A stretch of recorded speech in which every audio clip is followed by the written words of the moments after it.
It ends with us chapter 14. My phone rang, and I picked it up to see who it was. I was a bit surprised. This was the first time Royal had ever called me. We always texted each other. I've wanted a boyfriend for more than 3 months now, but I never thought about calling. "Hi, girlfriend," he said. I chuckled lightly as soon as I heard his voice. "Hey, boyfriend. Guess what? I have tomorrow off. Your flower shop doesn't open until 1 o'clock on Sundays. I'm at my place with 2 bottles of wine, heading to your apartment. Do you want to spend the night with your boyfriend, getting drunk, making love all night, and then sleeping until noon?" His words were really embarrassing to me. I smiled and said, "Guess what I'm making for dinner? I'm wearing just an apron." "Oh, yes," he said, and then just hung up instead of saying anything else. A few seconds later, I received a text saying, "Please come over, you can take your time. I'm almost ready with the casserole mixture." When the door opened, I poured it into a glass dish, and when I heard him walk into the kitchen, I didn't turn around. When I said I was only wearing an apron, I meant it. I wasn't even wearing underwear. I could hear him getting stuck as I reached into the oven and put the casserole in. A draft of air rushed in as I might have reached too far to perform the act. When I closed the oven, I didn't face them. I grabbed a rag and started wiping the oven door, making sure to swing my hips as much as possible. When I felt a sting on my right butt cheek, I winced and turned around. As he held 2 bottles, it was just a bite. He gave me an innocent look. "Don't tempt a scorpion if you don't want to get stung," he said, looking me up and down while opening one of the bottles. Before pouring us a glass, he raised the bottle and said, "This is the old-fashioned one." I pretended to ask, "What's the special occasion?" and poured myself another glass. "You're pretending to separate conjoined twins," he said, pointing to a spot above his head and tapping it. "They were joined here. We've been studying them since birth. It's a very rare surgery, extremely rare. I think this is the first time I've been really attracted to him as a doctor.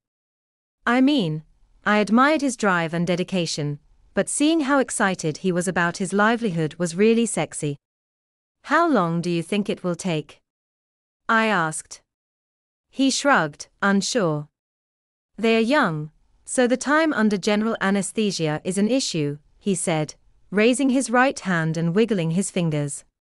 "But this is a very special hand. It's undergone nearly $500,000 worth of specialized training. I'm confident about this." Finally, I walked over to him and pressed my lips to his palm. "I like this hand too," I said. He slid his hand up my neck and then turned me around, pinning me against the counter. I gasped, not expecting him to push himself against me for the mission. Slowly, he slid his hand down the side of my body. I pressed my palms against the granite, closed my eyes, already feeling the aftertaste of the wine. He whispered, "This is the steadiest hand in all of Boston." He pushed the back of my neck, bending me further over the counter. His hands touched the inside of my knees and slowly slid upwards. "Jesus," he pushed my legs apart, and his fingers were inside me. I moaned, trying to find something to hold onto in front of me. He winked at me and downed the rest of the drink. "In my bedroom," he shouted. "I'm a trained nurse." I laughed and poured myself another glass of wine. "I'll tell you what cheese is," I said, drinking my 3rd glass of wine. He came out of my bedroom, and I was on the phone with my mom, so I sat on the sofa, watching him make cheese. He walked into the kitchen and poured himself another glass of wine. "This is a really good wine. What are you doing tonight?" Mom asked me, letting her speakerphone stay on. The link was actually quite funny. I'm helping him study a lot, mostly revealing the fine control of modern dual hands. In fact, we might study all night. 3 glasses of wine got me excited. I couldn't believe I was flirting with him while I was on the phone with my mom. I've got to go, I told her. Tomorrow night, we're taking Marshall out to dinner, so I'll call you Monday. Oh, where are you taking them? I rolled my eyes. That woman can accept anything. I don't know, Ryan, where are you taking them? That place we went with your mom once, he said. I've got a reservation for 6 o'clock. My heart felt like it was hanging in my chest. My mom said, oh, good choice. Yes, I feel like an aged red, I said. My mom, I hung up the phone and looked at Royal. I don't want to go back there. I don't like it. Let's try something new. I didn't tell him I really didn't want to go back there. But how do you tell your new boyfriend you're trying to avoid the anger of a first love? You'll be fine, he said. At least I'm happy to eat there. I told her everything. Maybe I'll get lucky, and the list won't work. Speaking of food, Alice said, I'm starving. Castro. Oh, __, I laughed. Mario rushed into the kitchen, and they stood up and followed him in. When I walked in, he opened the oven door and waved away the smoke from the ruined casserole. I started laughing as soon as I heard it. I realized he didn't even think to use an oven mitt. It must be wide open. It's a very strong wine. He fiercely slammed through the open lens and moved to the faucet, pushing his hand under cold water, muttering curses.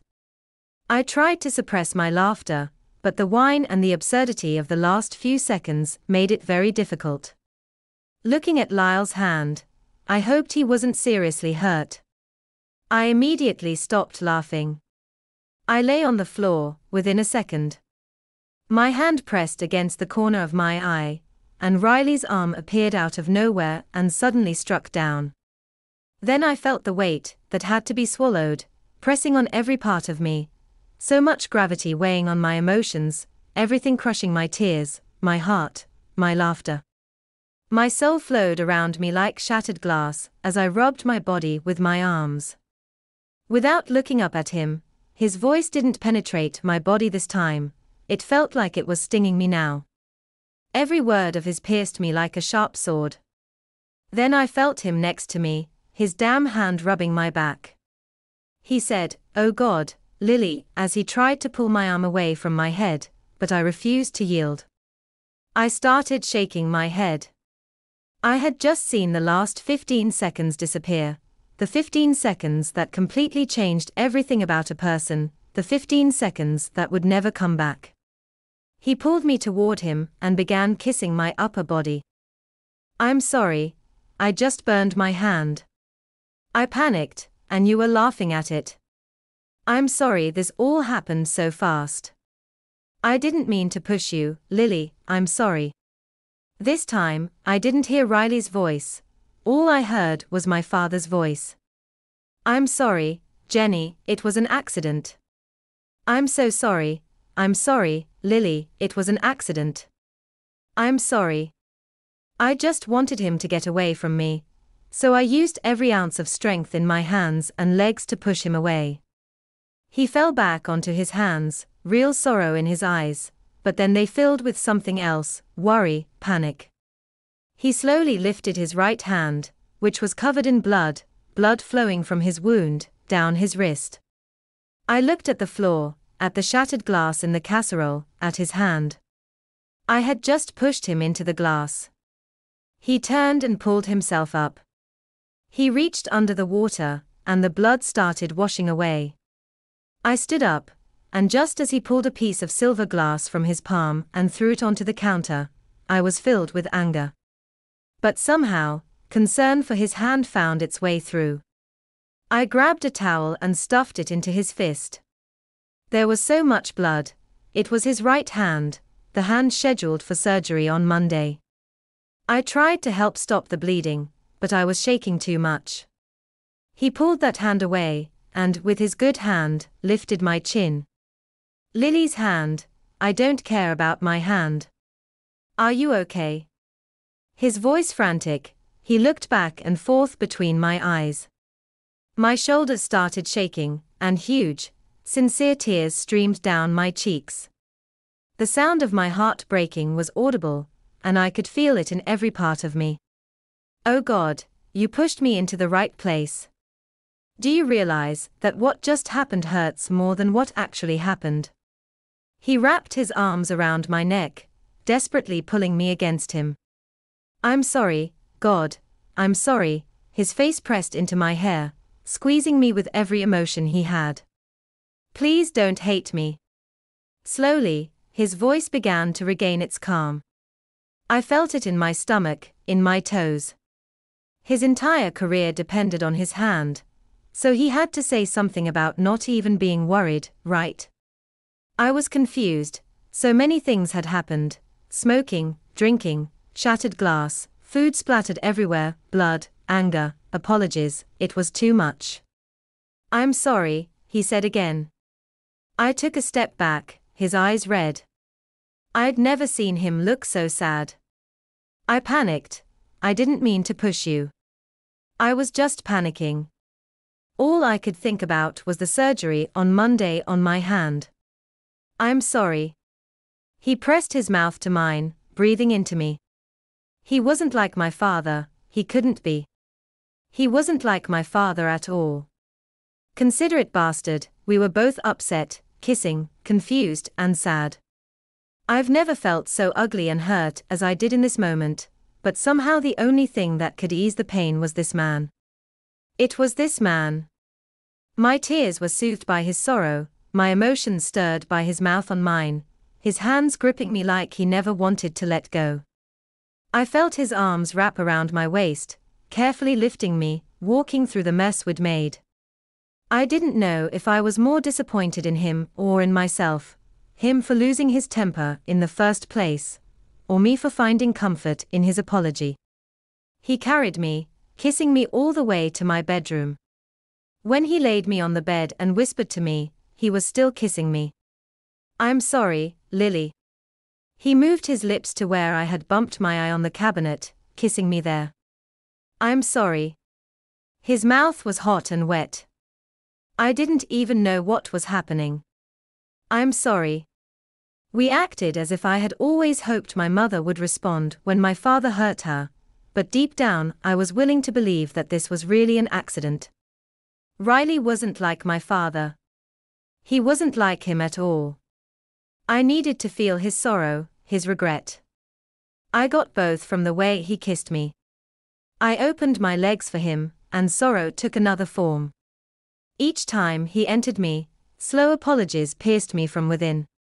He whispered apologies again, and every time he withdrew from me, my anger left with him. He kissed my shoulders, my cheeks, my eyes. He was still touching me gently, as he remained inside me. I had never been touched so gently before. I tried to forget what had happened in the kitchen, but that was everything now. He had pushed me away, Royal had pushed me. In those 15 seconds, I saw a side of him that wasn't him. That wasn't me. When I should have been concerned, I laughed at him. When he shouldn't have touched me, he shocked me. I pushed him away, which caused him to cut his hand.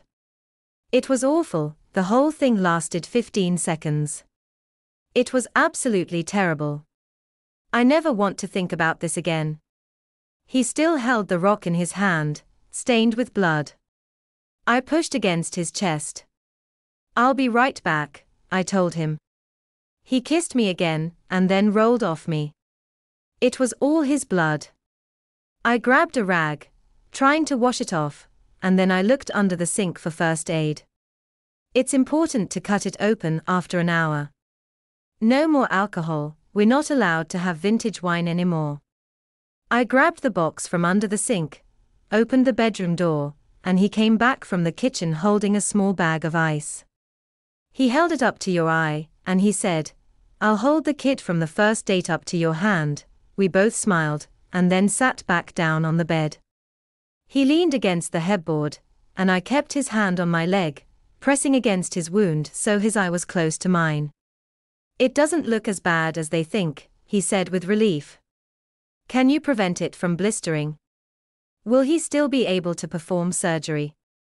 The bleeding had already stopped, and I was sure if he needed stitches, he would sew some, but I thought it was okay. I took out the ACE bandage from the first aid kit and started wrapping his hand. Ready, he said softly. I looked up at him, his head resting against the headboard, looking like he wanted to cry. I feel terrible, he said. If I could take it back. I know, I said, cutting him off. I know it was bad. You pushed me, and you made me question everything I thought I knew about you. But I know you feel bad. If we can't take it back, I don't want to bring it up again. I wrapped the bandage around his hand and looked into his eyes. But Royal, if something like this happens again, I'll know this time it wasn't just an accident, and I'll leave you without hesitation. He stared at me for a long time, his eyebrows furrowed with regret. He leaned forward, pressing his lips against mine. Lily, I swear this won't happen again, he said. I'm not like him, I know what you're thinking, but I swear to you. I shook my head, wanting him to stop. I couldn't bear the pain in his voice. I know you're not like my father at all. I'm just saying, please don't do this again. You are the most important part of my life, Lily. I want to be the one who brings you happiness, not the one who hurts you. He kissed me, then stood up, leaning over me, his eyes on my face. Keep it on for about 10 minutes, it will prevent swelling. He left the room to clean up. When he finally finished cleaning the kitchen, he came to the bedroom holding a glass and handed it to me. It's soda water, he said. Caffeine helps with hangovers. I drank it and felt it fizz in my throat. It was actually perfect. I had another drink and put it on my nightstand. Does it help with hangovers? He shook his head. No, I don't think it actually helps. My mom just gave me a soda after I drank too much. It worked well. He brushed my cheek with his hand. I could see from his eyes and the way he touched me that he at least deserved a chance at forgiveness. I felt that if I couldn't find a way to forgive him, I would blame him because I still held resentment against my father. He's not like my father. Ryan loves me. He's never said it outright before, but I know he would, and I love him too. What happened in the kitchen tonight I believe won't happen again, except seeing how upset he was at hurting me. All humans make mistakes. What decides a person's character is not the mistakes we make, but how we accept those mistakes, turning them into lessons instead of making excuses. Niall's eyes somehow became more sincere. He leaned in and kissed my hand, burying his head in the pillow. We just lay there, staring at each other, sharing this silent energy that filled me with everything. I love you. I felt his words permeate every part of me. I love you too, I whispered, feeling it deeply. Would you consider giving Royal a second chance?